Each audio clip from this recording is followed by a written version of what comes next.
the first and greatest commandment. Love the Lord with all your heart, with all your soul, and with all your mind, and with all your strength. Do you know the meaning of this commandment? We must love God because He loves us. He will never leave us, and He will protect us. Jesus sacrificed His life for us, so there's no reason not to love Him. He is the Father, and He is the Creator. We can show our love to God by praying every day, going to church every Saturday or Sunday, and pray the Rosary every Friday. Love the Lord with all your soul. The soul is the part of us that defines who we are, if we are kind or bad, and if we are willing to give our life to Him. How to love God with all your soul?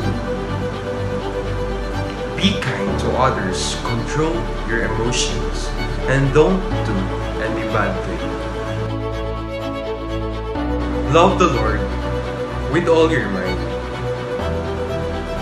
For me, the meaning of this is think before you say anything to someone, because it may affect you or her. And there were people who were disappointed to God because God didn't answer their prayers. Always remember that. If God didn't answer our prayers, maybe He has a better plan for us. Love the Lord with all your strength means we must love God 100%. When we think we're not worthy and we're sad, God will give us strength, and God will help us even though we're not asking for His help. So we must learn to love God exceedingly.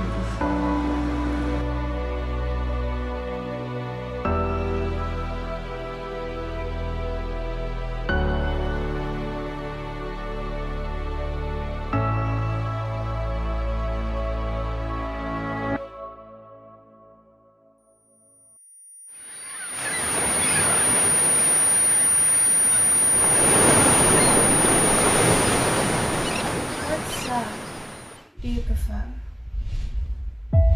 There's the heads and always be the tails. Let's say that the tails is the enemy and the heads is God. Which will you choose?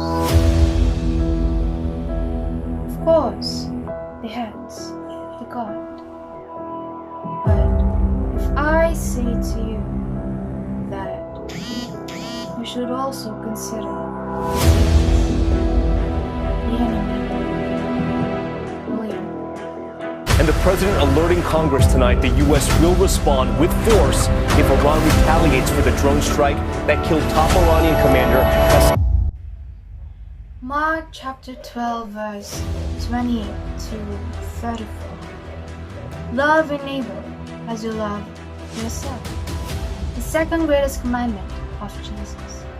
This directly interconnects with the integrity of ones when God was the sick, when God was the hungry, when He was the naked, when He was the imprisoned.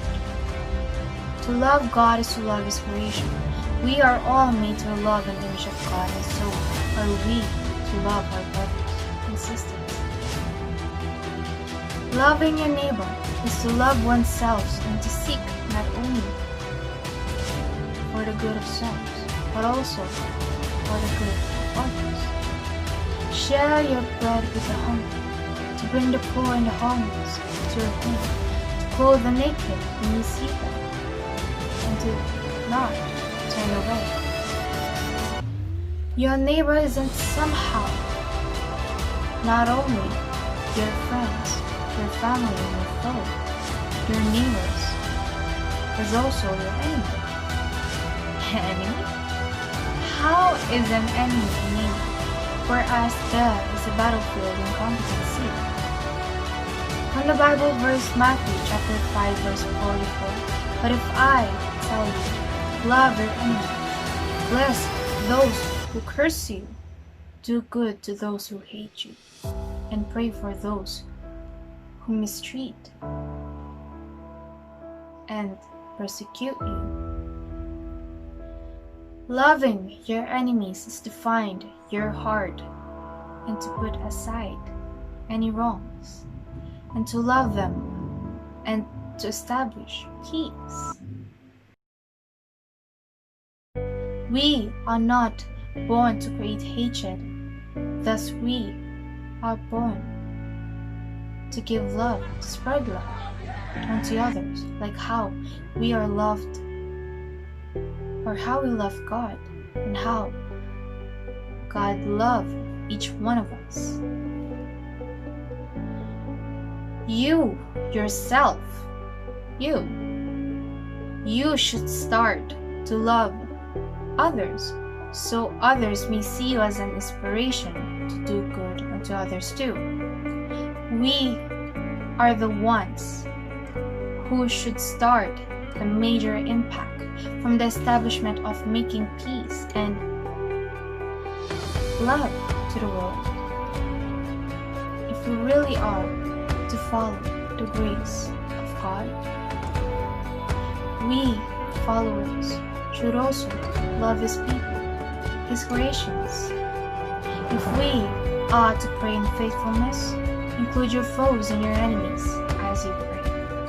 If we are to do good, let the poor, let the sick, let the sinners come unto you. As you started to accept and see how Jesus sees His people, the glimpse of the beauty of this world, this life, will come unto you. You cannot separate the back of the coin to its front, as well as God and His people.